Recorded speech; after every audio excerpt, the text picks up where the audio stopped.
Tidak semua cerita horor berasal dari tempat angker. Sebagian lahir dari kesalahan manusia. Dan sisanya adalah akibat yang tidak bisa dihindari. Kisah ini saya dapatkan dari seseorang yang selamat. Ia tidak meminta namanya disebut. Ia hanya ingin satu hal, agar kejadian ini tidak terulang pada siapapun. 4 sahabat datang ke sebuah desa untuk menikmati alam. Tapi 2 di antaranya tidak pernah kembali sebagai manusia. Inilah kisah nyata pendakian ke air terjun terlarang, yang mengubah hidup mereka selamanya. Jika kalian merasa cerita ini penting untuk didengar, silakan klik like agar lebih banyak orang waspada. Dan jika kalian punya pengalaman serupa, ceritakan di kolom komentar, karena mungkin ada yang perlu diperingatkan. Jangan lupa subscribe channel ini, agar kisah-kisah yang pernah terkubur bisa menjadi pengingat bagi kita semua. Hormati alam, hormati tempat yang bukan milik kita, karena tidak semua yang diam benar-benar tidak melihat. Tidak ada satupun dari mereka yang menyadari bahwa langkah pertama menuju desa itu adalah awal dari kesalahan yang tidak bisa diperbaiki. 4 sahabat itu berangkat pagi-pagi sekali. Kabut masih menggantung rendah ketika mobil yang dikendarai Bagas meninggalkan jalan utama dan masuk ke jalur sempit berkelok. Pohon-pohon tinggi berdiri rapat, seolah membentuk lorong panjang yang menelan suara mesin perlahan. Bagas menyetir dengan ekspresi tenang, meski sesekali matanya menyapu kaca spion. Ayu duduk di kursi depan, memeluk ransel kecil, menikmati udara dingin yang masuk dari jendela. Di belakang, Adit dan Ajeng tertawa kecil, membicarakan rencana mandi di air terjun yang konon terkenal indah dan angker. Mereka datang bukan tanpa alasan.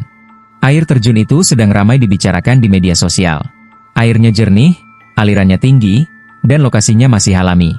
Tapi ada satu hal yang selalu muncul di setiap cerita, larangan-larangan yang tidak boleh dilanggar. Desa terakhir sebelum jalur pendakian tampak sunyi. Rumah-rumah kayu berdiri berjajar, sebagian tampak tua dan lapuk. Tidak banyak orang terlihat, hanya beberapa warga yang duduk di teras, memandang mobil mereka dengan tatapan yang sulit diartikan. Bagas memarkir mobil di dekat pos kecil yang terlihat seperti balai desa. Seorang lelaki tua keluar dari bangunan itu. Rambutnya putih, kulitnya keriput, dan matanya tajam meski usianya jelas tidak muda lagi. "Kalian mau ke air terjun?" tanyanya tanpa basa-basi. "Iya, Pak," jawab Bagas sopan. Lelaki itu mengangguk pelan. "Boleh, tapi ada aturan." Ayu dan Ajeng saling pandang. "Di sana bukan cuma alam," lanjutnya. "Ada yang menjaga. Jangan bicara sembarangan. Jangan tertawa berlebihan." Dan, lelaki itu berhenti sejenak, menatap satu persatu wajah mereka. "Jangan melakukan hal yang tidak pantas."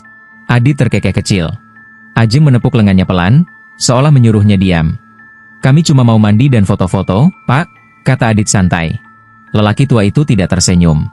Banyak yang bilang begitu. Jalur menuju air terjun menanjak dan licin. Semakin ke atas, udara terasa lebih berat. Suara serangga perlahan menghilang, digantikan oleh gemuruh air yang jauh tapi konstan. Bagas merasakan sesuatu yang tidak bisa dijelaskan, seperti sedang diawasi. Setiap kali ia menoleh, hanya ada pepohonan dan bebatuan basah. Ayu juga merasakannya. "Gas, kamu ngerasa nggak sih, suasananya beda?" "Beda gimana?" tanya Bagas. "Kayak sunyi tapi bukan sepi." Mereka tiba di air terjun menjelang siang. Airnya jatuh dari tebing tinggi, membentuk kolam alami yang luas. Kabut tipis naik dari permukaan air, menciptakan pemandangan yang indah sekaligus asing. Ajeng langsung mengeluarkan ponsel. "Gila, ini lebih bagus dari foto-foto di internet." Adit sudah melepas sepatu, berdiri di tepi air. "Sayang kalau nggak nyemplung." Bagas mengingat pesan lelaki tua tadi. "Jangan jauh-jauh. Kita nikmati aja." Awalnya semua berjalan normal. Mereka makan, tertawa pelan, dan bermain air di bagian dangkal. Namun, tanpa mereka sadari, waktu terasa berjalan lebih cepat. Matahari bergeser, cahaya berubah, dan udara menjadi semakin dingin. Bagas memperhatikan sesuatu yang janggal. Bayangan mereka di permukaan air tidak selalu bergerak bersamaan. Dan sejak mereka menginjakkan kaki di sana, sesuatu telah terbangun. Sesuatu yang menunggu kesalahan. Dan kesalahan itu akan terjadi. Siang di air terjun itu terasa berbeda sejak matahari mulai condong ke barat. Cahaya yang tadi hangat berubah pucat, seolah tertahan oleh kabut tipis yang turun perlahan dari tebing. Suara air tetap sama, deras, menghantam batu. Namun kini terdengar lebih berat, seperti nafas panjang yang ditahan. Bagas duduk di atas batu besar, memperhatikan sekeliling. Ia tidak tahu sejak kapan perasaan tidak nyaman itu muncul, tapi semakin lama berada di sana, semakin sulit ia mengabaikannya. Ayu merasakan hal yang sama. Ia beberapa kali menoleh ke arah hutan di belakang air terjun. Pepohonan tampak diam, terlalu diam, seolah angin tidak berani masuk ke wilayah itu. Gas, Ayu mendekat ke Bagas. Apa kita nggak kelamaan di sini? Bagas hendak menjawab, tapi suaranya terhenti ketika melihat Adit dan Ajeng. Mereka tidak lagi bermain air di dekat mereka. Keduanya berjalan menyusuri sisi kolam, menuju area yang lebih tertutup oleh bebatuan dan semak. Adit, panggil Bagas. Jangan jauh-jauh. Adit menoleh sambil tersenyum santai. Santai aja. Kita cuma cari spot yang lebih enak. Ajeng tertawa kecil, lalu melanjutkan langkahnya. Bagas bangkit. Ayu, perasaanku kok nggak enak. Ayu mengangguk. Aku juga. Mereka mengikuti dari kejauhan, tidak sampai mendekat. Dari balik bebatuan, Bagas melihat Adit dan Ajeng duduk berdua. Terlalu dekat. Terlalu lama. Dan di saat itulah, angin bertiup kencang tanpa sebab. Kabut yang tadinya tipis mendadak menebal. Suhu turun drastis. Ayu memeluk lengannya sendiri. Gas, dengar nggak? Bisiknya. Bagas memicingkan mata. Di sela gemuruh air, terdengar suara lain, pelan, seperti bisikan yang berulang-ulang, tapi tidak bisa dipahami. Bukan suara manusia. Bagas melangkah maju. Adit, Ajeng, balik sekarang. Namun sebelum mereka sempat mendekat, air kolam beriak keras, seolah ada sesuatu besar bergerak di bawah permukaan. Ayu menahan nafas. Airnya bergerak sendiri. Bagas melihat ke arah air terjun. Untuk sesaat, sangat singkat, ia merasa melihat bayangan tinggi berdiri di balik tirai air. Bukan bayangan manusia. Ketika ia mengedipkan mata, bayangan itu menghilang. Adit, teriak Bagas lebih keras. Adit berdiri, terlihat kesal. Apa sih? Ribut banget? Kita dilarang macam-macam di sini, bentak Bagas. Kamu lupa pesan warga? Ajeng tertawa kecil, tapi tawanya terdengar kaku. Kamu kebanyakan mikir, Gas. Namun tiba-tiba Ajeng terdiam. Wajahnya berubah pucat. Ia menatap ke arah air dengan mata membesar. Adit, suaranya gemetar. Kamu lihat nggak? Apa? Adit menoleh. Air di dekat kaki Ajeng berputar pelan, membentuk pusaran kecil. Dari pusaran itu, muncul gelembung-gelembung besar, diikuti aroma amis yang tidak wajar. Bagas dan Ayu mundur bersamaan. Ini nggak beres, kata Ayu dengan suara hampir menangis. Sekejap kemudian, pusaran itu menghilang. Air kembali tenang, seolah tidak pernah terjadi apa-apa. Hening. Adit tertawa, sedikit dipaksakan. Tuh kan, cuma air. Namun sejak saat itu, suasana tidak pernah kembali sama. Mereka memutuskan naik ke daratan dan bersiap pulang. Tapi saat Bagas menyalakan ponselnya, sinyal hilang sepenuhnya. Jam menunjukkan pukul 16.10, tapi cahaya sekitar terasa seperti menjelang maghrib. Aneh, gumam Bagas. Harusnya belum segelap ini. Saat mereka berjalan menjauh dari kolam, Ayu merasa langkahnya semakin berat. Setiap kali ia menoleh, ia merasa sesuatu berdiri terlalu dekat di belakang mereka, namun tidak pernah terlihat jelas. Ajeng mulai mengeluh pusing. Adit terlihat diam, lebih banyak menunduk. Di tengah perjalanan turun, mereka mendengar suara tangisan pelan. Bukan suara manusia dewasa. Tangisan itu datang dari arah air terjun. Ayu berhenti. Itu, suara anak kecil? Bagas menelan ludah. Di sini nggak ada anak kecil. Tangisan itu berhenti mendadak. Digantikan oleh suara lain. Suara seperti air yang disibakan oleh sesuatu yang berjalan. Dan saat itulah Bagas menyadari satu hal yang membuat dadanya terasa sesak. Sejak mereka meninggalkan kolam, air terjun itu tidak pernah berhenti mengawasi. Dan pelanggaran yang dilakukan Adit dan Ajeng sudah cukup untuk membangunkan penjaganya. Langkah mereka menuruni jalur pendakian terasa jauh lebih panjang dibanding saat naik. Jalan setapak yang tadi jelas kini tampak berbeda. Akar-akar pohon menjulur seperti sengaja menghalangi langkah. Batu-batu licin membuat mereka harus berjalan perlahan. Tidak ada satupun dari mereka yang berani bercanda. Adit berjalan paling depan, wajahnya tegang. Ajeng mengikutinya, sesekali memegangi kepalanya. Nafasnya tidak beraturan. Adit, aku pusing, katanya lirih. Bentar lagi nyampe, jawab Adit, tapi suaranya tidak lagi terdengar yakin. Bagas berjalan di belakang mereka, terus menoleh ke kanan dan kiri. Setiap kali ia berhenti, ia mendengar suara langkah tambahan. Langkah yang tidak berasal dari siapapun di antara mereka. Ayu merasakannya juga. Ia menempel lebih dekat ke Bagas. Kayaknya kita nggak berempat, bisiknya. Bagas tidak menjawab. Ia tidak ingin mengiyakan sesuatu yang sudah ia takuti. Tiba-tiba Ajeng berhenti. Kenapa? Tanya Adit. Ajeng menoleh perlahan. Wajahnya pucat, matanya berkaca-kaca. Aku dengar ada yang manggil namaku. Apa? Bagas langsung mendekat. Dari mana? Ajeng menunjuk ke arah hutan di sisi kiri jalur. Pepohonan di sana tampak lebih rapat, gelap, dan sunyi. Suara itu terdengar lagi. Pelan, serak, seperti datang dari dalam tanah. Ayu menjerit kecil. Itu bukan suara manusia. Bagas menarik Ajeng. Jangan jawab. Jangan nengok. Namun Ajeng seperti kehilangan kendali. Matanya kosong, tubuhnya kaku. Adit, katanya pelan. Dia bilang aku harus kembali. Kembali kemana? Adit mengguncang bahu Ajeng. Sekejap kemudian, angin dingin menyapu jalur pendakian. Daun-daun berdesir keras, meski tidak ada badai. Dari sela pepohonan, muncul bayangan hitam. Tidak jelas bentuknya. Tinggi. Diam. Seolah berdiri di balik pohon, mengamati. Ayu menutup mulutnya sendiri agar tidak berteriak. Bagas menahan nafas. Jangan lihat lama-lama. Namun Adit sudah melihatnya. Apa itu? Suaranya bergetar. Bayangan itu tidak bergerak. Tapi air di sekitar akar pohon mulai menetes, bukan dari hujan, melainkan dari sesuatu yang basah dan hidup. Ajeng tiba-tiba menjerit. Ia meronta, menunjuk ke arah bayangan itu.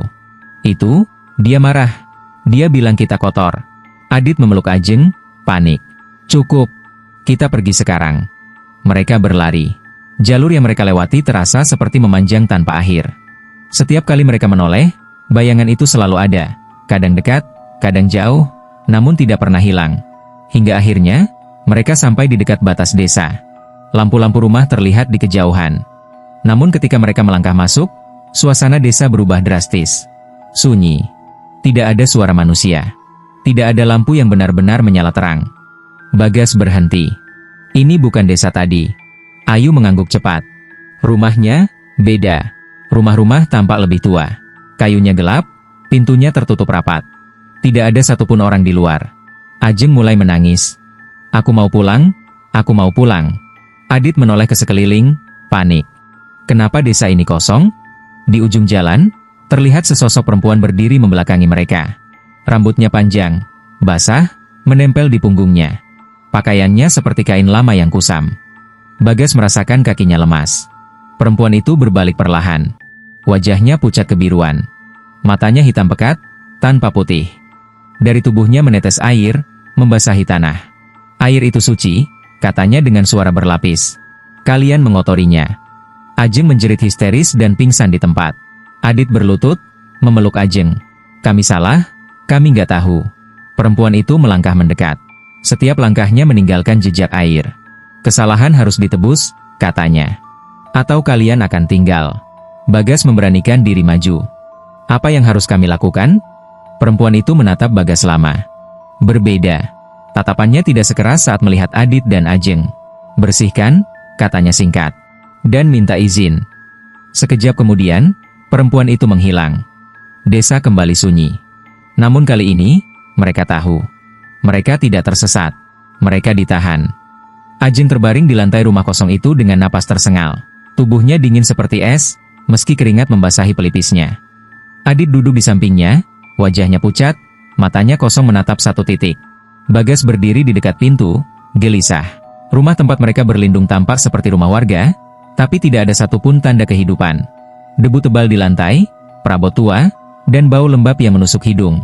Ayu berjongkok di samping Ajeng. Badannya panas dingin, ini bukan pingsan biasa.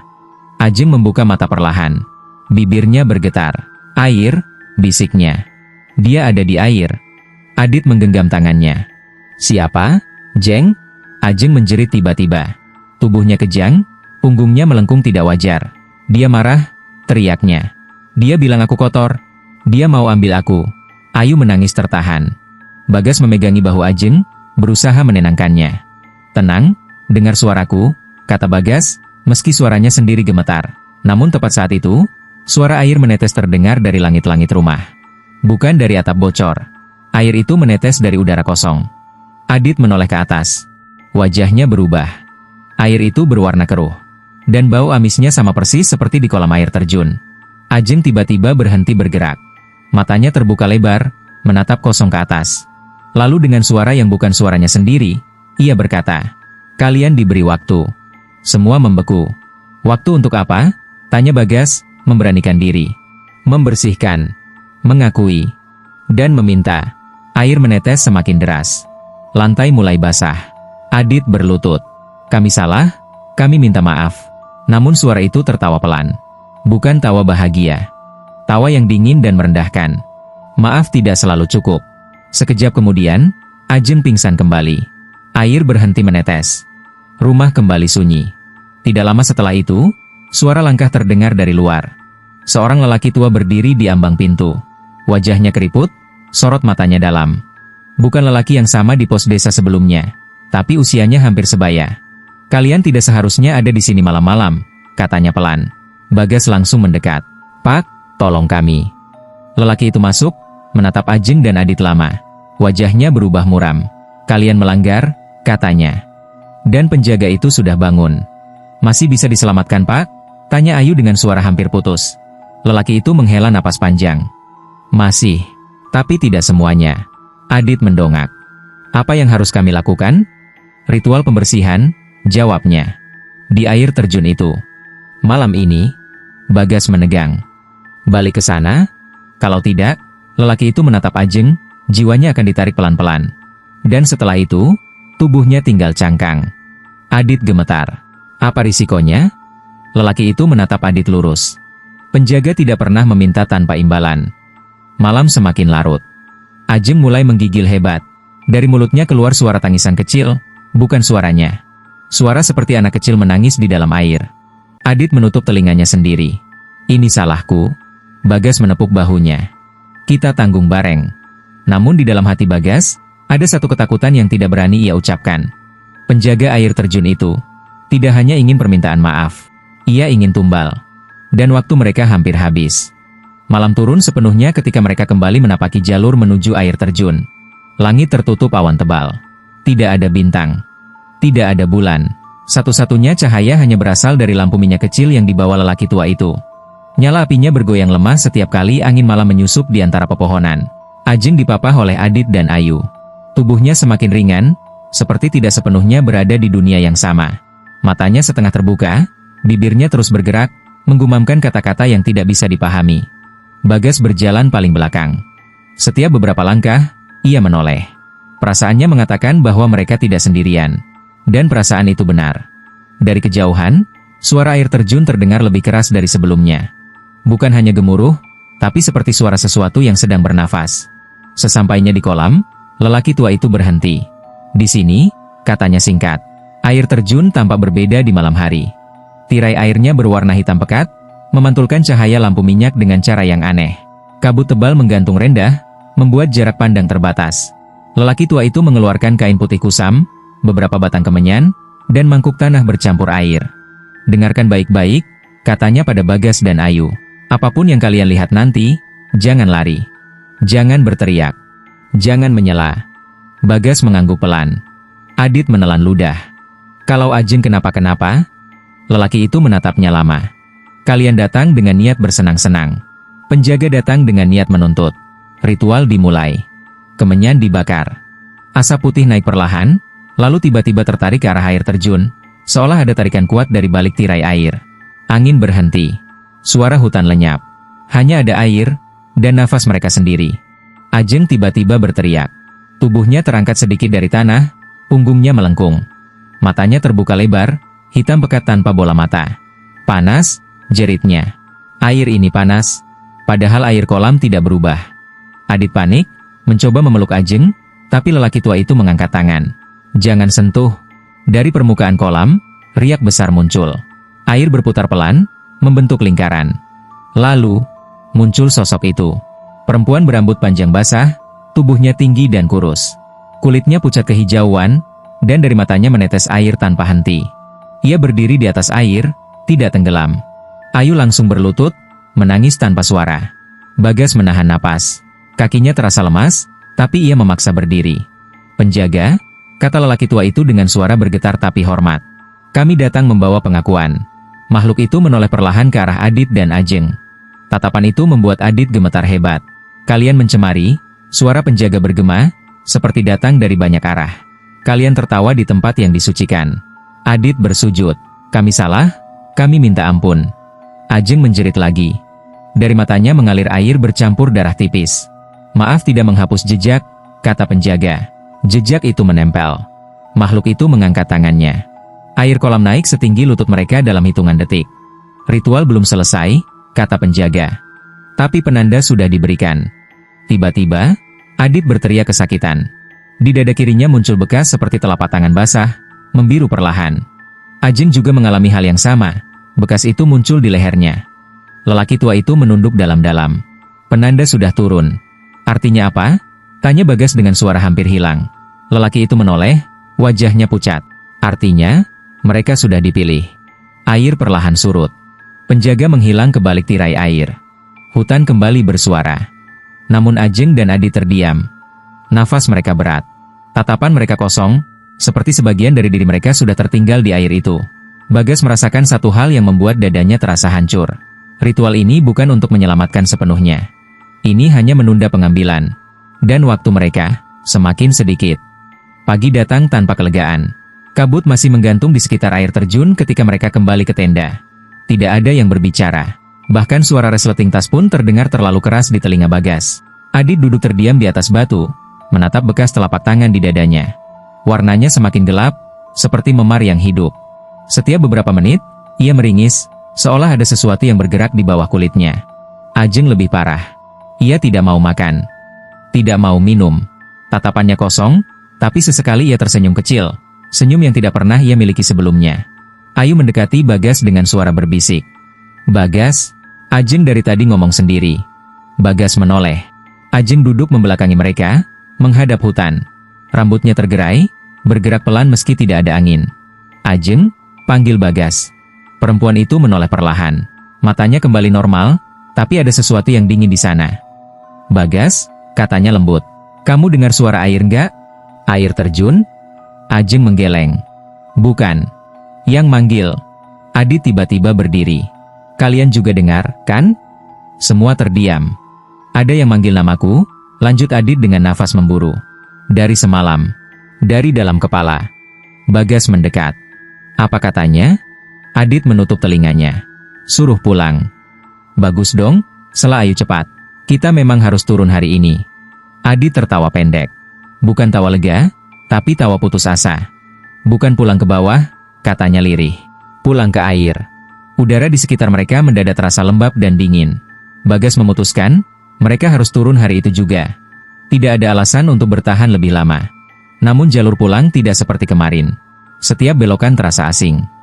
Pohon-pohon terlihat sama, tapi arah kompas Bagas berputar tidak karuan.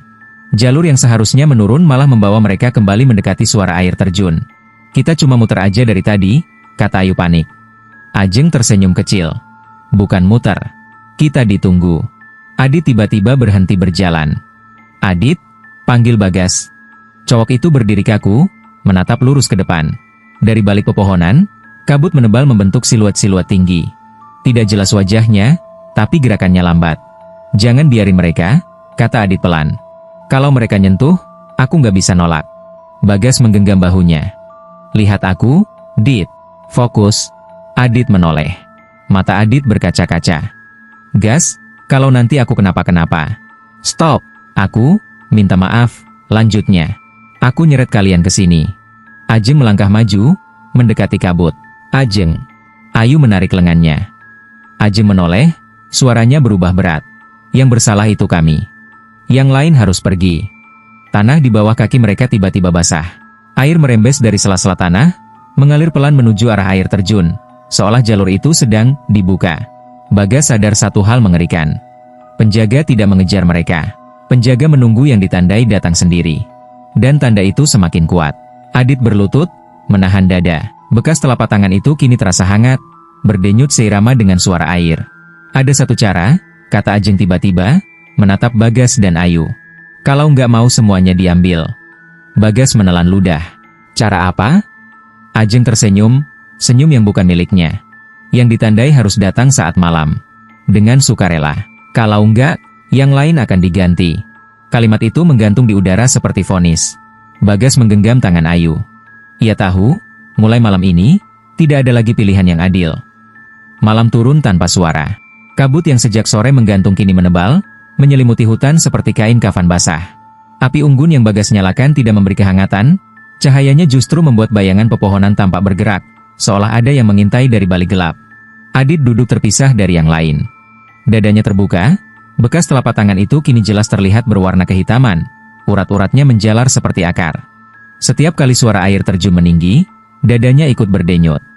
Ajeng berdiri di tepi cahaya api, menatap air terjun dari kejauhan. Rambutnya berkibar pelan, meski angin nyaris tak ada. "Jam berapa?" tanya Ayu pelan. Bagas melirik jam tangannya. Jarum jam berputar normal, tapi angkanya terasa tidak berarti. Hampir tengah malam. Ajeng tersenyum tipis. Mereka sebentar lagi datang.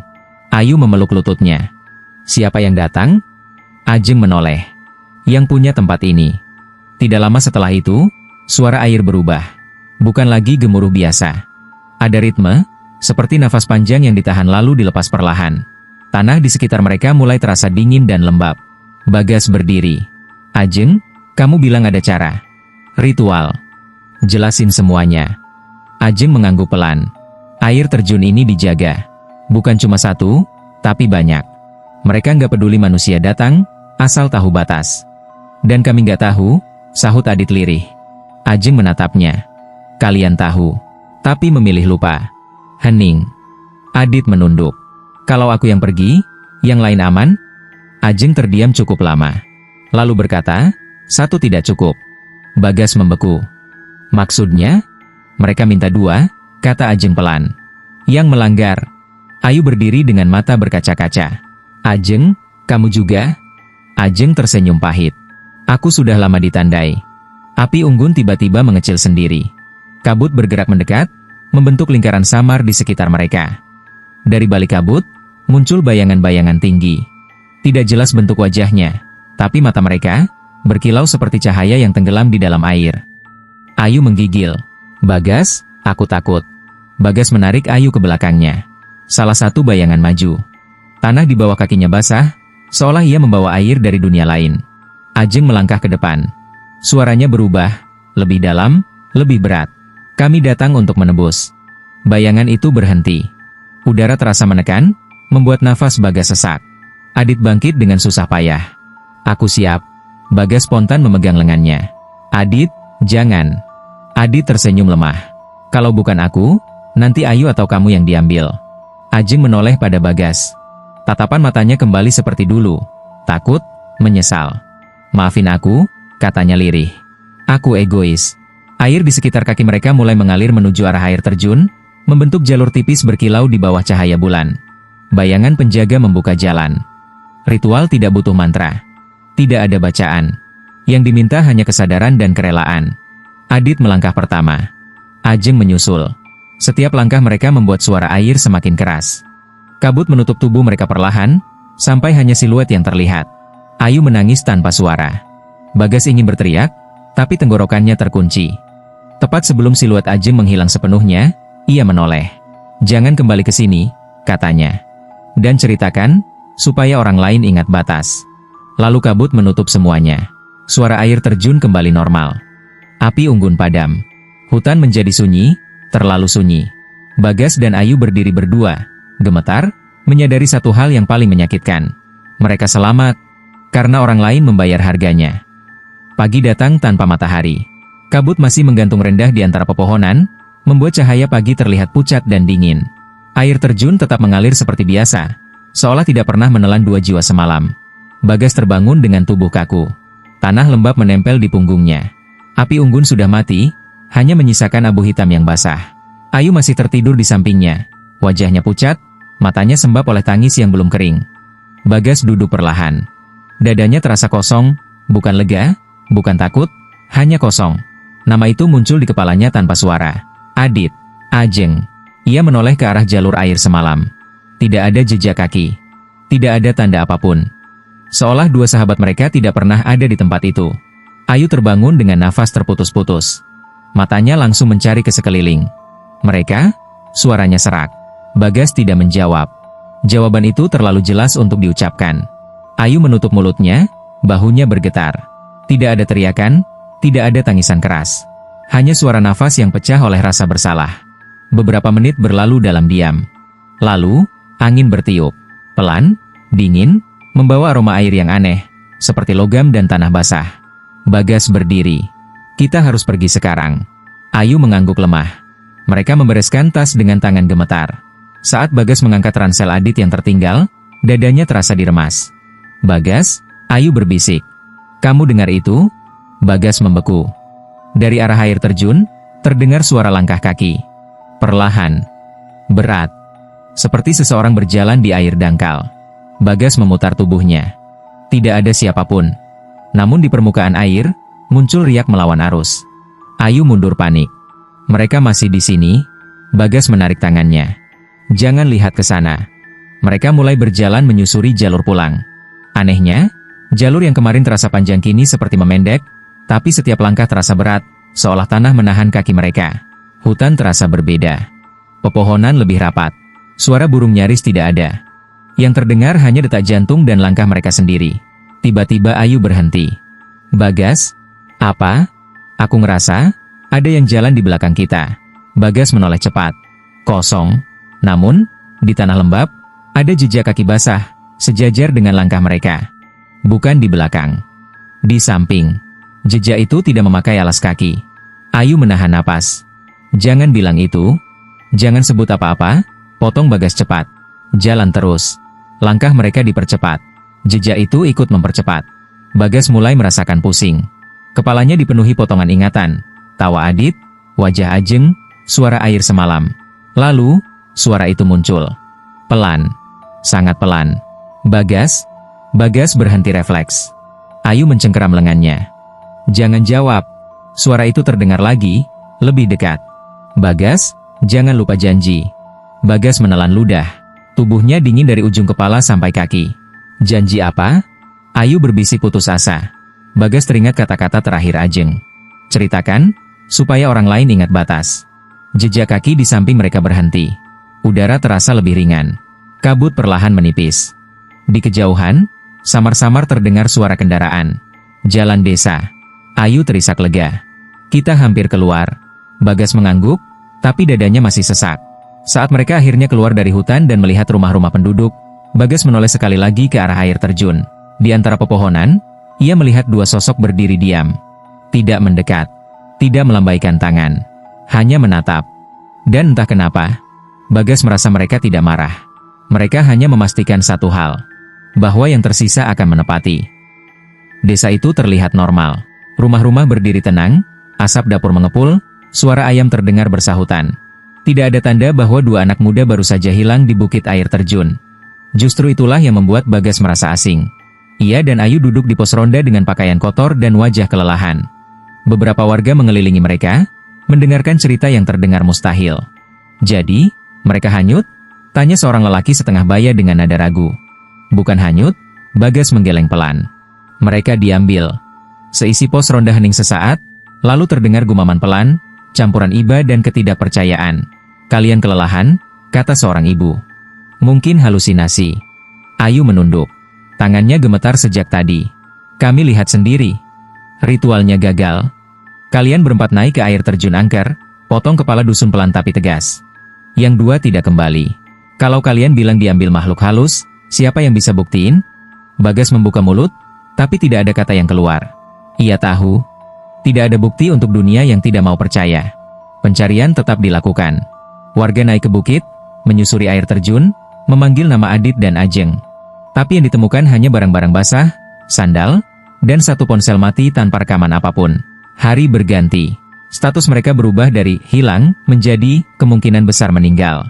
Dan sejak itulah, gangguan dimulai. Malam pertama di rumah penginapan, Bagas terbangun oleh suara air menetes. Padahal kamar itu kering. Ia duduk di ranjang, napasnya berat. Jam dinding menunjukkan pukul 2.13, jam yang sama saat ritual semalam. Lalu ia mendengar suara langkah kaki basah di luar kamar. Bagas menahan nafas. Langkah itu berhenti tepat di depan pintu. Tidak ada ketukan. Hanya suara seseorang bernafas. Bagas memejamkan mata. Dalam pikirannya terngiang pesan dukun tua. Kalau kalian sudah dilepaskan, jangan menoleh ke belakang. Namun pintu itu perlahan berderit. Bagas membuka mata. Pintu masih tertutup, tapi lantainya basah. Ada jejak air menuju ranjangnya. Jejak itu berhenti, tepat di samping tempat ia duduk. Ayu mengalami hal yang lebih buruk.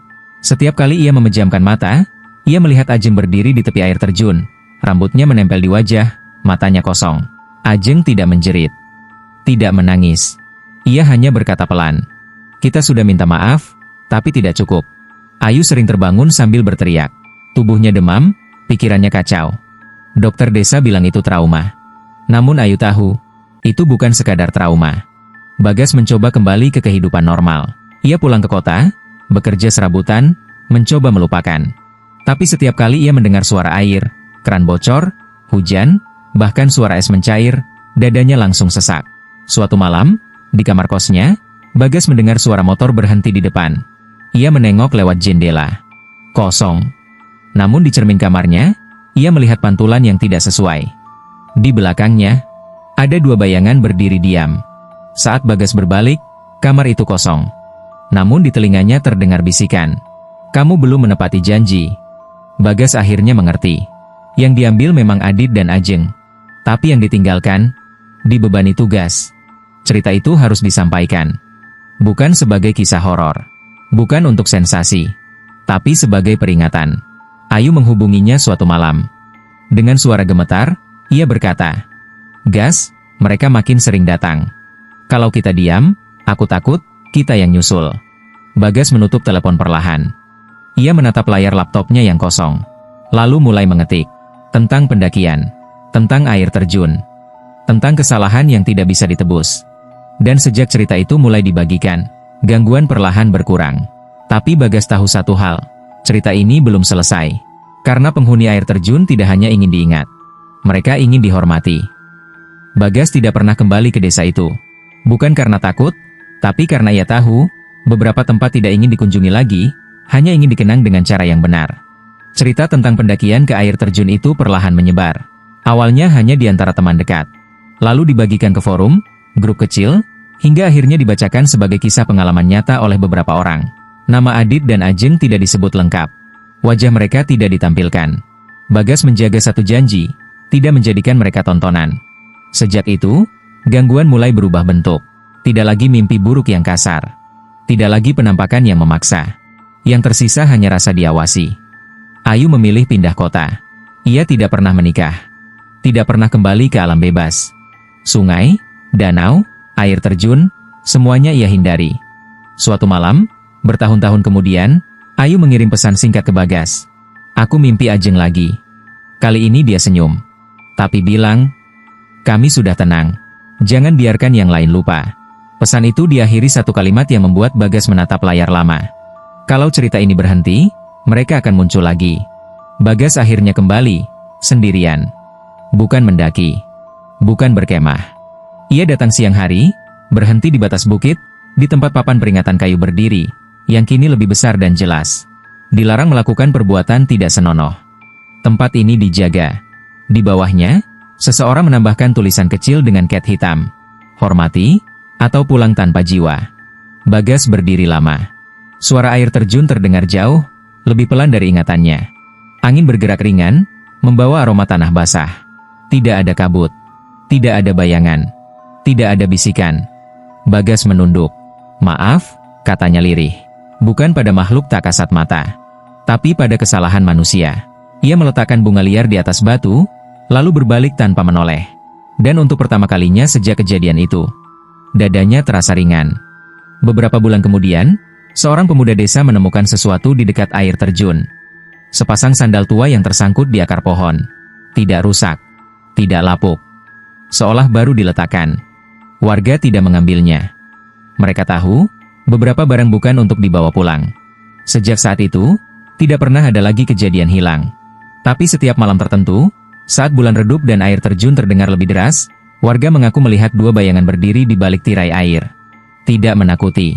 Tidak mendekat, hanya berdiri, menjaga. Bagas menutup ceritanya dengan satu kalimat yang selalu ia ucapkan saat membagikannya. Ini bukan kisah hantu. Ini kisah tentang batas yang dilanggar. Dan harga yang harus dibayar ketika alam dan penghuninya tidak dihormati. Dan jika suatu hari kamu mendaki ke tempat yang indah tapi sunyi. Jika angin tiba-tiba berhenti. Jika suara air terasa terlalu dekat. Ingat satu hal. Tidak semua tempat ingin dikunjungi. Beberapa hanya ingin dihormati.